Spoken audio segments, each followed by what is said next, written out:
ഞങ്ങളും ക്രൂശിക്കപ്പെട്ട ക്രിസ്തുവിനെ പ്രസംഗിക്കുന്നു. ദൈവ തിരുനാമത്തിൻ്റെ മഹത്വം ഉണ്ടാകട്ടെ. ലൂക്കോസിൻ്റെ സുവിശേഷം 5-ാം അധ്യായം 10-ാം വാക്യം. ശീമോൻ്റെ കൂട്ടാളികളായ യാക്കോബ്, യോഹന്നാൻ എന്ന സബദി മക്കൾക്കും ഔവണ്ണം തന്നെ യേശു ശീമോനോട്, ഭയപ്പെടേണ്ട, ഇന്നു മുതൽ നീ മനുഷ്യരെ പിടിക്കുന്നവനാകും എന്ന് പറഞ്ഞു. ഭയപ്പെടേണ്ട, ഇന്നു മുതൽ നീ മനുഷ്യരെ പിടിക്കുന്നവനാകും എന്ന് പറഞ്ഞു. അപ്പോസ്തലനായ പത്രോസിനെ കുറിച്ചുള്ള ധ്യാന ചിന്തകളാണല്ലോ നാം ഇപ്പോൾ തുടർന്ന് ചിന്തിച്ച് ധ്യാനിച്ചു കൊണ്ട് വരുന്നത്. അപ്പോസ്തലനായ പത്രോസിനെ കുറിച്ചുള്ളതായ ധ്യാന ചിന്തകൾ കഴിഞ്ഞ പല പല അവസരങ്ങളായി നാം അത് തുടരെ ഒന്നൊന്നായി ദൈവകൃപയാൽ ധ്യാനിച്ചു വരികയാണ്.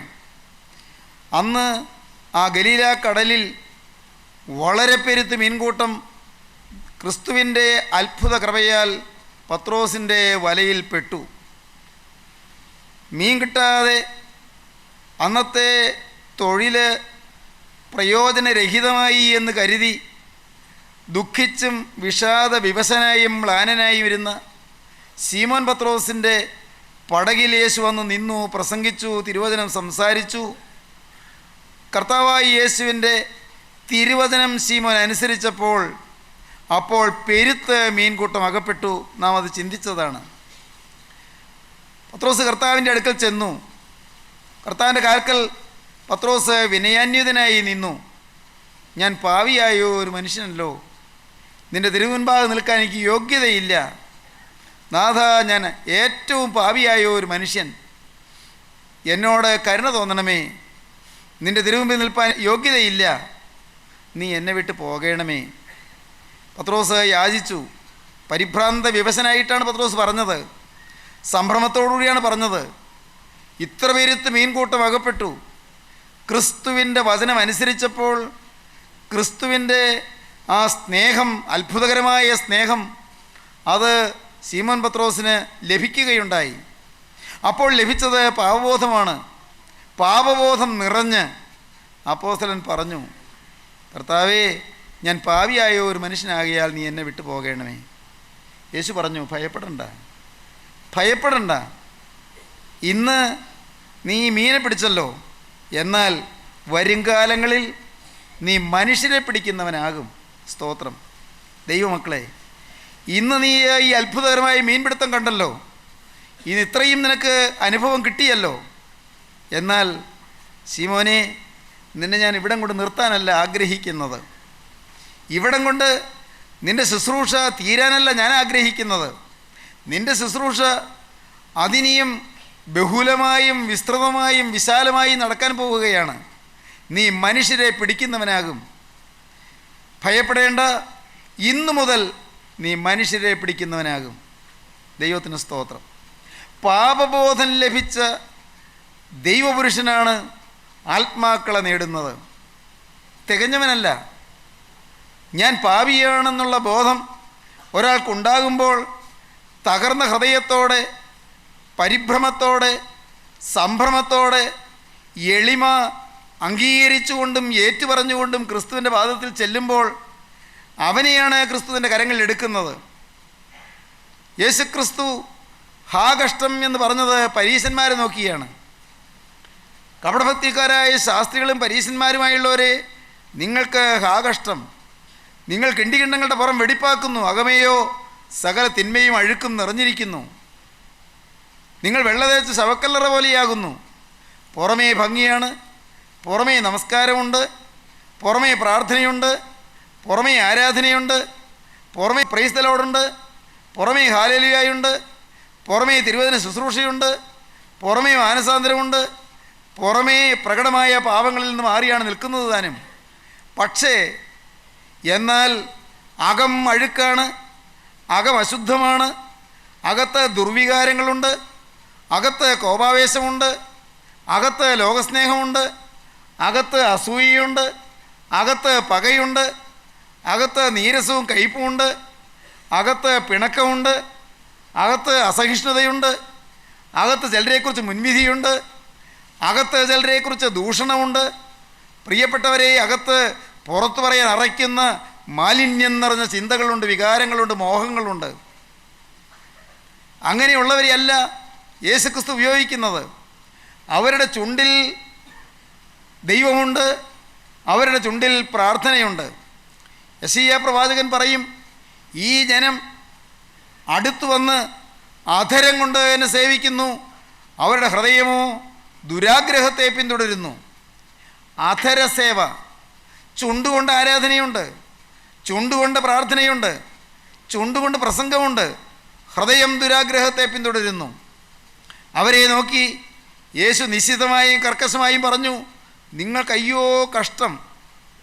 അവരെ നോക്കി യേശു മയമില്ലാതെ പറഞ്ഞു, സർപ്പസന്തതികളെ, വരുവാനുള്ള കോപം, നിങ്ങളുടെ മേൽ വലിയൊരു കോപം വരാൻ പോകുന്നു. അതുതന്നെയാണ് യോഹന്നാൻ സ്നാപകനും പറഞ്ഞത്, സർപ്പസന്തതികളെ. സർപ്പസന്തതികൾ ഏദൻ തോട്ടത്തിൽ കടന്നു വന്ന് മനുഷ്യൻ്റെ എല്ലാ സൗഭാഗ്യങ്ങളും നശിപ്പിച്ച പൈശാചികൻ്റെ പിൻതലമുറക്കാരാണ് നിങ്ങളെന്ന് പറയുവാൻ കർത്താവ് മടിച്ചില്ല. കർത്താവിൻ്റെ മുന്നോടിയായി വന്ന യോഹന്നാൻ സ്നാപകനും മടിച്ചില്ല. പ്രിയപ്പെട്ടവരെ, യോഹന്നാൻ സ്നാപകൻ അതിന് കൊടുത്ത വില സ്വന്തം ജീവനായിരുന്നു. ഹെരോദ രാജാവ് കഴുത്തു വെട്ടിക്കൊന്നു. യേശുക്രിസ്തു അതിന് കൊടുത്ത വില വലുതായിരുന്നു, തൻ്റെ ദിവ്യ ജീവൻ, തൻ്റെ തിരുരക്തം, കുറ്റമറ്റ രക്തം. പ്രിയപ്പെട്ടവരെ, സത്യത്തിന് സാക്ഷി നിന്നാൽ എതിർപ്പുകൾ പെരുകും. സത്യം പ്രസ്താവിച്ചാൽ വൈരുദ്ധ്യങ്ങൾ പെരുകും. സത്യം മടികൂടാതെ പറഞ്ഞാൽ എതിരാളികൾ വർദ്ധിക്കും. സത്യത്തിന് മുൻതൂക്കം കൊടുത്തുകൊണ്ട് സത്യം മാത്രമേ പ്രസ്താവിക്കൂ എന്ന് മുഖം നോക്കാതെ സത്യത്തിന് വേണ്ടി നിൽക്കുമെന്നും പറയുമെന്നും തീരുമാനിച്ചാൽ അവിടെ ദൈവം പ്രസാദിക്കും, പക്ഷേ മനുഷ്യർ വെറുക്കും. പ്രിയപ്പെട്ടവരെ, പാപബോധം ലഭിക്കുന്നത് മഹാഭാഗ്യമാണ്. അപ്പോസ്തലനായ പത്രോസിന് പാപബോധം ലഭിച്ചു. കർത്താവേ, ഞാൻ പാപിയായ ഒരു മനുഷ്യൻ, ഇത്ര പേരുത്തെ അനുഗ്രഹം എനിക്ക് തരാൻ ഞാൻ ആര്? ഇന്ന് വീട്ടിൽ പട്ടിണി എന്നാണ് ഞാൻ ഓർത്തത്, എൻ്റെ കുഞ്ഞുങ്ങൾ പട്ടിണി കിടക്കുമെന്നാണ് ഞാൻ ഓർത്തത്.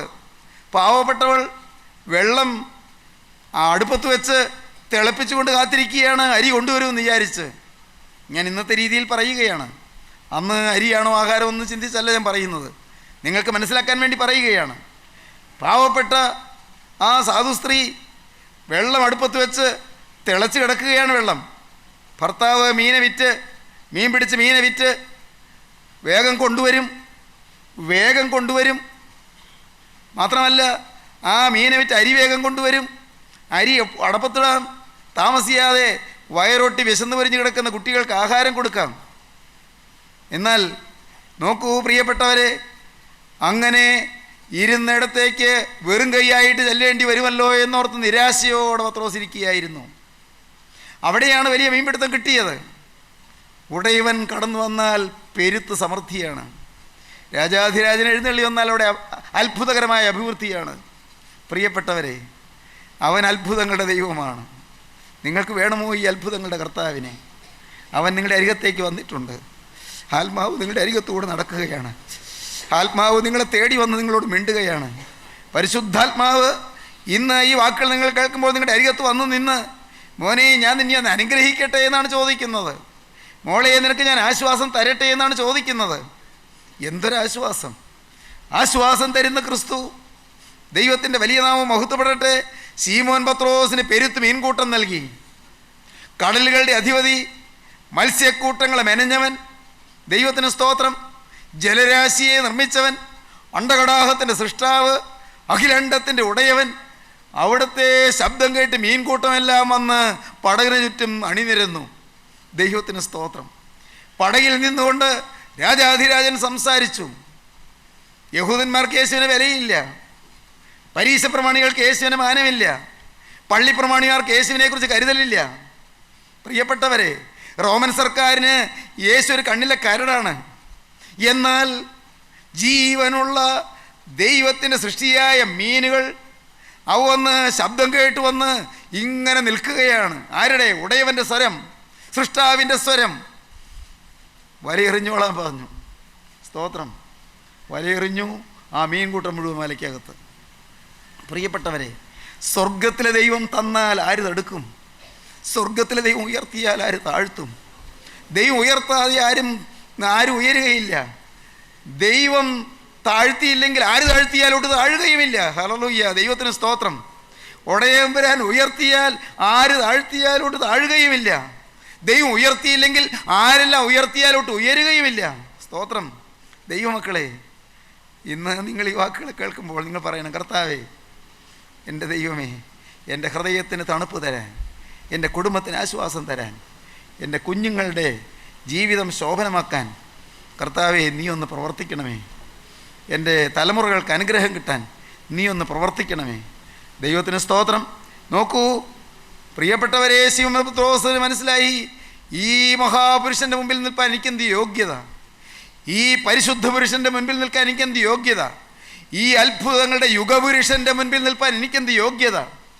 യുഗങ്ങളുടെ പിതാവല്ലയോ എൻ്റെ മുമ്പിൽ വന്ന് നിൽക്കുന്നത്? ആരാണ് എൻ്റെ പടകിൽ കയറി ചവിട്ടിയത്? സുഹൃത്തുക്കളെ, നിങ്ങളോട് പറയട്ടെ, നിങ്ങളുടെ ഹൃദയത്തിൽ വന്ന് ചവിട്ടി നിൽക്കുന്നത് ആരാണ്? മകളെ, നിന്നോട് പറയട്ടെ, നിൻ്റെ ചങ്കിൽ വന്ന് നിൻ്റെ ചങ്കിൽ എഴുന്നേറ്റ് നിൽക്കുന്നത് ആരാണ്? മാന്യ യുവാവേ, നിന്നോട് പറയട്ടെ, നിൻ്റെ ഹൃദയത്തിൽ ഇരിപ്പുറപ്പിച്ചിരിക്കുന്നത് ആരാണ്? അത്യുന്നതൻ നിൻ്റെ ഹൃദയത്തിൽ വാഴുകയാണ്. നീ ഭാഗ്യവാനാണ്. ലോകം നിന്നെ മാനിക്കുന്നില്ല, ലോകം നിന്നെ ഗവനിക്കുന്നില്ല. പാട്ടുകാരൻ പാടി, ദേശം ദേശമായി യേശു ഭരണം ചെയ്യുമ്പോൾ മോശക്കാരൻ ഇവിടെ കണ്ടോർ കൂടെ വാണിടും. ഹല്ലേലൂയ, ദൈവത്തിന് സ്തോത്രം.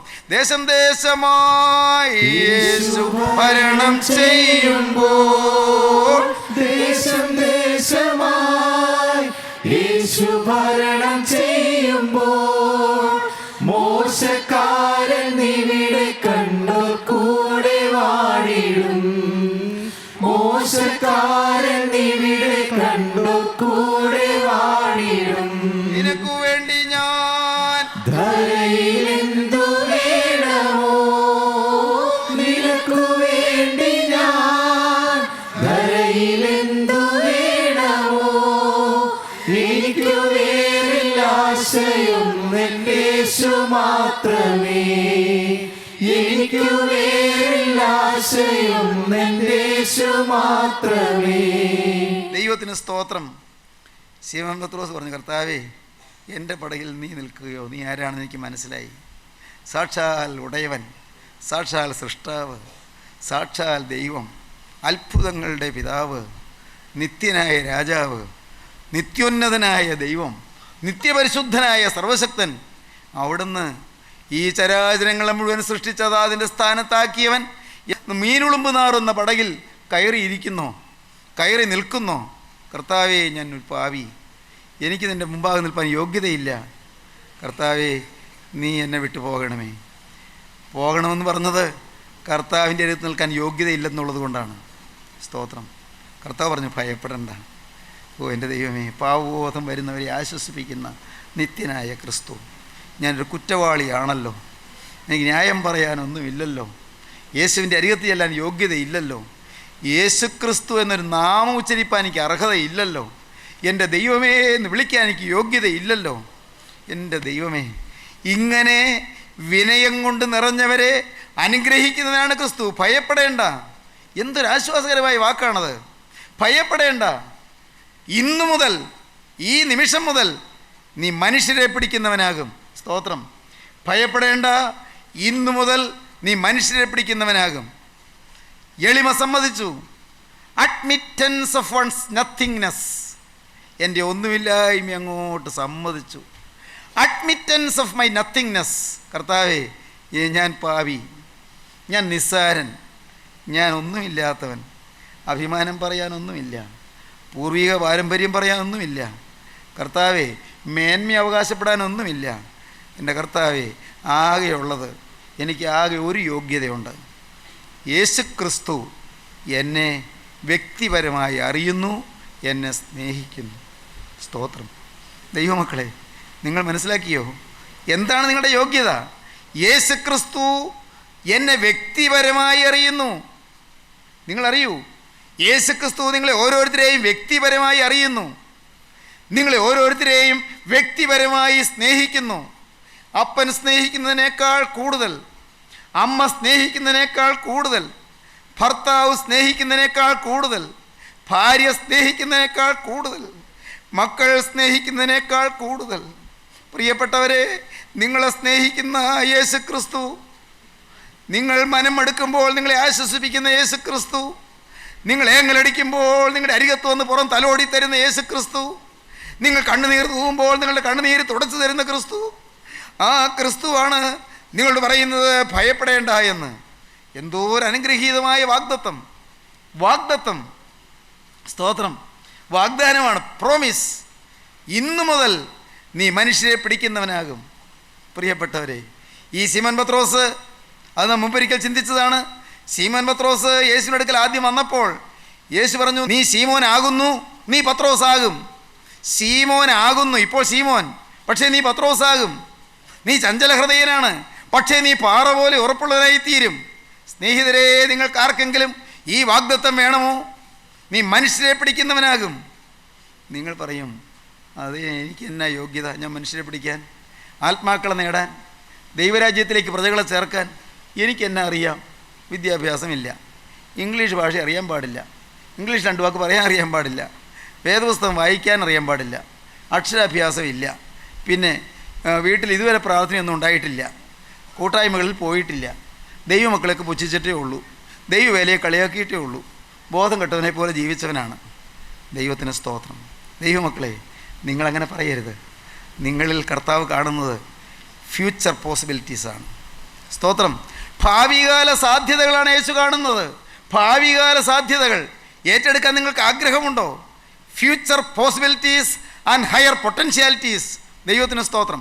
ഉയർന്ന ശക്തികൾ, higher potentialities and future possibilities, ഭാവികാല വാഗ്ദാനങ്ങൾ, ഭാവികാല സാധ്യതകൾ. ശിവപത്രോസിൻ്റെ കർത്താവ് പറഞ്ഞു, സ്തോത്രം, ഭയപ്പെടേണ്ട, ഇന്നു മുതൽ നീ മനുഷ്യരെ പിടിക്കുന്നവനാകും. പ്രിയപ്പെട്ടവരെ, ഈ കർത്താവായ യേശുക്രിസ്തുവിൻ്റെ വേല ചെയ്യാനുള്ള ആകെയുള്ള യോഗ്യത ഞാൻ നിസ്സാരൻ എന്നുള്ള തിരിച്ചറിവാണ്. ഞാൻ പാപി എന്നുള്ള ഏറ്റുപറച്ചിലാണ്. എനിക്ക് ഈ പാപത്തിൽ നിന്ന് കരയണമെന്നുള്ളതായ ആഗ്രഹമാണ്. എനിക്കൊരു പുതിയ വിശുദ്ധ ജീവിതം നയിക്കണമെന്നുള്ളതായ ദാഹമാണ്. എനിക്ക് യേശു നടന്നതുപോലെ നടക്കണമെന്നുള്ളതായ വാഞ്ചയാണ്. ഇതുവരെ നടന്നില്ല, ശരി, ഇനി മുതൽ ഞാൻ യേശു നടന്നതുപോലെ നടക്കും എന്നുള്ള തീരുമാനമാണ്. ദൈവത്തിന് സ്തോത്രം. എനിക്ക് യേശുവിനെ സ്നേഹിച്ചതും പോരാ എന്നുള്ള അതിദാഹമാണ് കർത്താവിൻ്റെ വേല ചെയ്യാനുള്ള യോഗ്യത. നിങ്ങൾക്ക് വേറെ യോഗ്യതയൊന്നും വേണ്ട, വിദ്യാഭ്യാസമേന്മയൊന്നും വേണ്ട. എക്കാലത്തും കരുണയുള്ള കർത്താവ് ഉപയോഗിച്ചത് പാവപ്പെട്ടവരെയാണ്, ലോകപ്രകാരം ഉന്നതന്മാരെ അല്ല. ഉന്നതന്മാരെ ഉപയോഗിച്ചില്ല എന്ന് ഞാൻ പറയുന്നില്ല. പക്ഷേ യേശുക്രിസ്തു എക്കാലത്ത് ഉപയോഗിച്ചത് എളിമയുള്ളവരെയാണ്, ഹൃദയത്തിൽ താഴ്മയുള്ളവരെയാണ്, ഹൃദയത്തിൽ തകർച്ചയുള്ളവരെയാണ്, ഹൃദയത്തിൽ കുറ്റബോധമുള്ളവരെയാണ്. ഞാൻ ഏതുമായില്ല എന്നുള്ള ഒരു വലിയ ബോധ്യം ഹൃദയത്തിലുള്ളവരെയാണ് യേശു ഉപയോഗിച്ചത്. ഭയപ്പെടേണ്ട, ഇന്നു മുതൽ നീ മനുഷ്യരെ പിടിക്കുന്നവനാകും. ദൈവത്തിന് സ്തോത്രം. ജീവനുള്ള മീനെ പിടിച്ച് കൊല്ലുന്ന പത്രോസ് ജീവനില്ലാത്ത മനുഷ്യരെ പിടിച്ച് ജീവിപ്പിക്കുന്നതിനായി തീർന്നു. സ്തോത്രം. എന്താ പറഞ്ഞത്? ശ്രദ്ധിച്ചോ? ജീവനുള്ള മീനെ പിടിച്ച് കൊല്ലുന്ന ജോലി. ആ ആൾക്ക് വന്ന മാറ്റം എന്താ? ജീവനില്ലാത്ത ആത്മാവിൽ മരിച്ചുപോയ അനേകം ആത്മാക്കളെ ജീവിപ്പിക്കുന്ന ശുശ്രൂഷ. സ്തോത്രം. പ്രിയപ്പെട്ടവരെ, പെന്തിക്കോസ്തി പെരുന്നാൾ ദിവസം അന്ന് ശീമോൻ പത്രോസ് ഒരു പ്രസംഗം ചെയ്തു. ശീമോൻ പത്രോസ് ചെയ്ത പ്രസംഗം 3000 ഇളക്കി. 3000 പേര് മാനസാന്തരപ്പെട്ടു. ഒരൊറ്റ ദിവസത്തെ പ്രസംഗം. ആരാ? പാവപ്പെട്ട മുക്കുവ തൊഴിലാളി. എന്തുണ്ട് യോഗ്യത? വിദ്യാഭ്യാസ യോഗ്യത എന്തുണ്ട്? പാരമ്പര്യം എന്തുണ്ട്? പുറമേ പറയത്തക്കവണ്ണമുള്ള മേന്മ എന്തുണ്ട്? ഒന്നുമില്ല. എൻ്റെ ദൈവത്തിന് സ്തോത്രം. ദൈവമക്കളെ, നിങ്ങൾക്ക് എളിമയോടെ കർത്താവിൻ്റെ കരങ്ങളിലേക്ക് ഏൽപ്പിക്കാൻ പറ്റുമോ? കർത്താവിൻ്റെ കരങ്ങളിലേക്ക്. ഞാൻ ഒരു കവിത പണ്ട് വായിച്ചു. മനോഹരമായ കവിതയാണ്. നിങ്ങൾ പക്ഷേ കേട്ടിട്ടുണ്ടാവും. ടാഗോർ എഴുതിയ കവിതയാണ്. കവിത ഭാവനയാണ്. അങ്ങനെയൊന്നും നടന്നില്ല, ഭാവനയാണ് ടാഗോറിൻ്റെ കവിത. ആ കവിതയിൽ ഒരു ദിവസം സൂര്യൻ വൈകുന്നേരം എല്ലാ ജീവികളെയും വിളിച്ചു കൂട്ടി. സൂര്യൻ പറയുകയാണ്, കൂട്ടരെ, ഞാൻ ക്ഷീണിച്ചു പോയി, ഞാൻ തളർന്നുപോയി, ഞാൻ വളരെ അവശതയിലായി.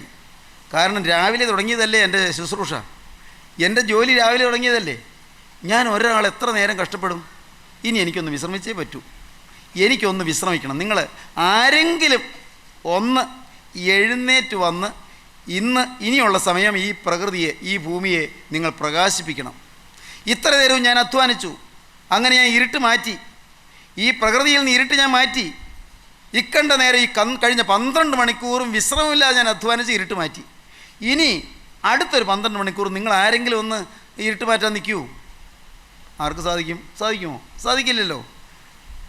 പ്രകൃതിയിലെ ജീവജാലങ്ങളെല്ലാം നിശബ്ദരായി നിൽക്കുക, എല്ലാം തിരുവടി കഴിഞ്ഞു. പിന്നെയും പറഞ്ഞു, ആരുമില്ലേ? അപ്പോഴുണ്ട് ഒരു മിന്നാമിനങ്ങ് പറന്നു വരുന്നു. സൂര്യഭഗവാനെ, അങ്ങനെ അങ്ങയെപ്പോലെ പ്രകൃതി മുഴുവനും ഇരുട്ട് മാറ്റാമെന്ന് എന്നെക്കൊണ്ട് കഴിയില്ല. പക്ഷേ എനിക്ക് ഒരല്പം വെളിച്ചമുണ്ട്, ഒരു ചെറിയ വെളിച്ചം, വളരെ ചുരുക്കം. അങ്ങയുടെ പ്രകാശമായിട്ട് നോക്കുമ്പോൾ എനിക്ക് എന്തുണ്ട്? ഒന്നുമില്ല. പക്ഷേ ആ ഒരു ചെറിയ പ്രകാശം കൊണ്ട് എനിക്ക് സാധിക്കുന്നിടത്തോളം ഭാഗത്തൊരു ചുറ്റുവട്ടത്തിൽ പറന്നു നടക്കാം. എനിക്ക് സാധിക്കുന്നിടത്തോളം ഭാഗത്തൊരു ചെറിയ ചുറ്റുവട്ടത്തിൽ ഞാൻ പറന്നു നടക്കാം. അങ്ങനെ ഞാൻ അത്രയും സ്ഥലത്ത് ഒരു ചെറിയ പ്രകാശം കൊടുക്കാം. ഇതൊരു കവിതയാണ് പ്രിയപ്പെട്ടവരെ. നിങ്ങളെക്കൊണ്ട് എന്താകും? കർത്താവേ, ഞാൻ ഇരുട്ടിനെ ശവിക്കുന്നില്ല. സഭകൾ തകർന്നു കിടക്കുന്നു, സഭകളിൽ വഴക്കാണ്, കൂട്ടായ്മക്കാർ തളർന്നു കിടക്കുന്നു, കൂട്ടായ്മക്കാർ തമ്മിൽ ഐക്യമില്ല, ആത്മവീര്യമില്ല, പലരും പിന്മാറിപ്പോയി. ഞാനിതൊന്നും കുറ്റമൊന്നും കാണുന്നില്ല. ഞാൻ ഒരു കാര്യം ചെയ്യും. ഞാൻ എന്നെക്കൊണ്ട് സാധിക്കുന്നത് ഒരു ചെറിയ തിരിയായിട്ട് ഞാൻ കത്തി നിൽക്കും. ഞാൻ കത്തി ആ തിരി കത്തി അങ്ങ് എരിഞ്ഞ് തീരും. എൻ്റെ ദൈവത്തിന് സ്തോത്രം. ദൈവമേ, ഞാൻ ഒരാൾ കത്തി എരിഞ്ഞ് തീരും. ദൈവമക്കളെ, നിങ്ങൾക്ക് വല്ലതും തീരുമാനം എടുക്കാനുണ്ടോ? വല്ലതും ദൈവത്തോട് പറയാനുണ്ടോ? It is better to light a candle than to curse the darkness. ഇരുട്ടിനെ ശപിക്കുന്നതിനേക്കാൾ ഒരു ചെറിയ തിരിയെങ്കിലും കത്തിക്കുന്നതാണ് നല്ലത്. It is better to light a candle than to curse the darkness. ഇരുട്ടിനെ ശപിക്കല്ലേ, ഒരു ചെറുതിരിയെങ്കിലും കത്തിക്കൂ. എൻ്റെ അപ്പൻ മദ്യപിക്കുന്നു, അമ്മ വഴക്കടിക്കുന്നു, അല്ലെങ്കിൽ അമ്മയ്ക്ക് ആസ്മ രോഗമാണ്, അല്ലെങ്കിൽ എൻ്റെ അപ്പന് ക്യാൻസർ രോഗമാണ്, എനിക്ക് അനേകം ബന്ധപ്പാടുണ്ട്, എന്നെക്കൊണ്ട് വയ്യ, നിങ്ങൾ നിരാശപ്പെട്ട് അങ്ങനെ പറഞ്ഞുകൊണ്ടിരിക്കല്ലേ. എനിക്കെന്ത് സാധിക്കും? ഒരു ചെറിയ തിരി. ദൈവത്തിന് സ്തോത്രം. ഇന്ന് എൻ്റെ ബഹുമാന്യ സഹോദരങ്ങളോട് എനിക്കൊരു വാക്ക് പറയാനുണ്ട്. ഒരു ചെറിയ തിരിയായി ഈ അന്ധകാരം നിറഞ്ഞ ലോകത്ത് നിങ്ങൾക്ക് സാധിക്കുന്നിടത്തോളം ഭാഗത്ത് പറന്നു നടക്കാൻ പറ്റുമോ നിങ്ങൾക്ക്? സ്തോത്രം. അത്ര വരുത്ത ദൂരെയൊന്നും പറക്കാൻ നിങ്ങളുടെ ചെറുകൾക്ക് ബലമില്ല. സാരമില്ല, ഒരു ചെറിയ തിരിയായി കർത്താവേ, വിശുദ്ധിയുടെ വെളിച്ചം വീശിക്കൊണ്ട്, ഹല്ലേലൂയ, ക്രൂസിലെ സ്നേഹത്തിൻ്റെ പ്രകാശധാര ചൊരിഞ്ഞുകൊണ്ട് ഈ ലോകത്ത് ഞാനൊരാൾ പറന്നു നടക്കും. ഞാൻ എൻ്റെ വീട്ടിലൊരു പ്രകാശ ഗോപുരമായി നിൽക്കും. കർത്താവേ, ഞാൻ എൻ്റെ ഭവനത്തിൽ, എൻ്റെ ഭർത്താവിൻ്റെ മുമ്പിൽ, എൻ്റെ ഭാര്യയുടെ മുമ്പിൽ, എൻ്റെ മക്കളുടെ മുൻപിൽ, എൻ്റെ മാതാപിതാക്കളുടെ മുൻപിൽ, എൻ്റെ ജോലി സ്ഥലത്ത്, എൻ്റെ പ്രവർത്തന രംഗത്ത്, കർത്താവേ, ഞാൻ നിൽക്കുന്നിടത്ത് ഞാനൊരു ചെറിയ തിരിയായി കത്തും, എരിഞ്ഞെരിഞ്ഞ് തീരും. കർത്താവേ, കത്തി പ്രകാശിക്കും തോറും എരിഞ്ഞെരിഞ്ഞ് തീരും. ഹല്ലേലൂയ. നിങ്ങൾക്കാർക്കെല്ലാം താല്പര്യമുണ്ട്? സഹോദരങ്ങളെ, നിങ്ങൾക്കാർക്കെല്ലാം ആഗ്രഹമുണ്ട് ഈ യേശുവിൻ്റെ ഒരു തിരിയായി കത്തി നിൽക്കാൻ? ദൈവത്തിന് സ്തോത്രം. ഇപ്പോൾ ഈ സമയത്ത് കർത്താവായ യേശുവിത നിങ്ങളിലേക്ക് ദീപം കത്തിച്ചു തരാൻ അവിടുന്ന് സ്വർഗീയ ദീപവുമായി കടന്നു വന്നിരിക്കുകയാണ്. സമർപ്പണം നിങ്ങൾ എടുക്കുമെങ്കിൽ, നിങ്ങളുടെ ജീവിതത്തിലെ കൂരിട്ട് മാറ്റാൻ നിങ്ങൾ ദൈവത്തോട് വാക്ക് പറയുമെങ്കിൽ, നിങ്ങളുടെ കുടുംബത്തിലെ അന്ധകാരം മാറ്റാൻ, നിങ്ങളുടെ പ്രിയപ്പെട്ടവരുടെ ജീവിതത്തിലെ അന്ധകാരം മാറ്റാൻ ഇപ്പോൾ നിങ്ങൾ ഈ വാക്കുകളെ കേട്ടുകൊണ്ടിരിക്കുമ്പോൾ നിങ്ങൾ തീരുമാനമെടുക്കുമെങ്കിൽ, യേശുവിൻ്റെ കയ്യിലെ ആ സ്വർഗീയ തിരി, അതിലെ ദീപം, അതിൻ്റെ ദീപനാളം നിങ്ങളുടെ ജീവിത തിരിയിലേക്ക് കൊളുത്തിത്തരും. നിങ്ങളും പ്രകാശമുള്ളവരായി എഴുന്നേൽക്കും. നിങ്ങൾ ദൈവത്തെ സ്തുതിക്കാൻ തുടങ്ങും, നിങ്ങൾ ദൈവത്തെ ആരാധിക്കാൻ തുടങ്ങും, നിങ്ങൾ ദൈവത്തെ മഹത്വപ്പെടുത്താൻ തുടങ്ങും. അന്ധകാരമായിട്ട് നിങ്ങൾ ഈ വാക്കുകളെ കേട്ടുകൊണ്ടിരുന്നു, അന്ധകാരം ഇരുളടഞ്ഞവരായി നിങ്ങൾ കേട്ടുകൊണ്ടിരുന്നു, കണ്ണ് കുരുടായവരെ പോലെ നിങ്ങൾ കേട്ടുകൊണ്ടിരുന്നു. എന്നാൽ ഇപ്പോൾ നിങ്ങൾ നിങ്ങളുടെ ജീവിതം സമർപ്പിക്കുമെങ്കിൽ, നാഥാ, ഞാനൊരു പാപിയായ മനുഷ്യനെന്ന് നിങ്ങൾ വിനയപൂർവ്വം ഏറ്റുപറയുമെങ്കിൽ, ഇപ്പോൾ ക്രിസ്തുവിൻ്റെ കരം നിങ്ങളെ തൊടും, നിങ്ങളുടെ മേൽ തൻ്റെ ദീപം പകരും, നിങ്ങളുടെ മേൽ തൻ്റെ ദിവ്യപ്രകാശം ചൊരിയും. പ്രിയപ്പെട്ടവരെ, ഇന്നു മുതൽ നാഥ, ഞാൻ പുതിയ സൃഷ്ടിയായി ജീവിക്കും. ഇതുവരെ സാത്താൻ്റെ അടിമത്തത്തിൽ ഞാൻ കഴിഞ്ഞുപോയി. ഇതുവരെ പൈശാചികൻ അവൻ്റെ ചങ്ങലക്കെട്ടിൽ എന്നെ കെട്ടിയിട്ട് പോയി. കർത്താവേ, ഇനിമേൽ ഞാൻ ഒരു പുതിയ സൃഷ്ടിയായി ജീവിക്കുമെന്ന് നിങ്ങൾ തീരുമാനിക്കുമെങ്കിൽ, ഇപ്പോൾ തന്നെ യേശുക്രിസ്തുവിൻ്റെ കരം നിങ്ങളെ തൊടും, നിങ്ങളുടെ ദീപം കത്തിക്കും, നിങ്ങളുടെ കെട്ടുപോയ ദീപങ്ങൾ കത്തിക്കും, മരിച്ചുപോയ ആത്മാവിനെ ജീവിപ്പിക്കും, പുതിയ പ്രകാശം കൊണ്ട് നിങ്ങളെ നിറയ്ക്കും, പുതിയ സമൃദ്ധി നിങ്ങൾക്ക് തരും, പുതിയ ശാന്തി നിങ്ങൾക്ക് തരും. പൈശാചിക ശക്തിയെ നിങ്ങളിൽ നിന്ന് വിധ്വംസിച്ചകറ്റും, നിങ്ങളെ അനുഗ്രഹിക്കും, നിങ്ങളുടെ മേൽ തൻ്റെ കൃപ പകരും. നമുക്ക് പ്രാർത്ഥിക്കാം. വാഴ്ത്തപ്പെട്ട കർത്താവേ, കരുണയുള്ള ദൈവമേ, ഈ അതിമനോഹരമായ സമയത്തിനായി ഞങ്ങൾ നിന്നെ സ്തുതിക്കുന്നു, ഞങ്ങൾ നിന്നെ സ്തോത്രം ചെയ്യുന്നു. പ്രകാശം പകരുന്നതിനായി സ്തോത്രം, ദീപങ്ങൾ കൊളുത്തിയതിനായി സ്തോത്രം. ഓരോരുത്തരെയും സ്വർഗീയ പ്രകാശം വന്ന് കർത്താവെ ദീപനാളം പകർന്ന് അനുഗ്രഹിച്ച് പ്രകാശപൂരിതമാക്കിയ വൻകൃപയ്ക്കായി സ്തോത്രം. അന്ധകാര ശക്തിയെ വിധ്വംസിച്ചതിനായി സ്തോത്രം, പൈശാചിക ശക്തിയെ അകറ്റിയതിനായി സ്തോത്രം, ദുരാത്മബാധയെ നീക്കിയതിനായി സ്തോത്രം, ശാപങ്ങളും പാപങ്ങളും മാറ്റിയതിനായി സ്തോത്രം. കർത്താവെ രോഗബാധകൾ മാറ്റണമേ, ബന്ധനങ്ങൾ അഴിക്കണമേ, കഷ്ടപ്പാടുകൾ നീക്കണമേ, കടബാധ്യതകൾ മാറ്റണമേ, സമാധാനം നൽകണമേ, കുടുംബശാന്തി അയക്കണമേ. മഹത്വം രാജാതിരാജൻ മാത്രം എടുക്കണമേ. യേശു ക്രിസ്തുവിൻ്റെ അതിപരിശുദ്ധമായ നാമത്തിൽ യാചിക്കുന്ന പിതാവേ, കൃപയോടെ കേൾക്കുമാറാകണമേ.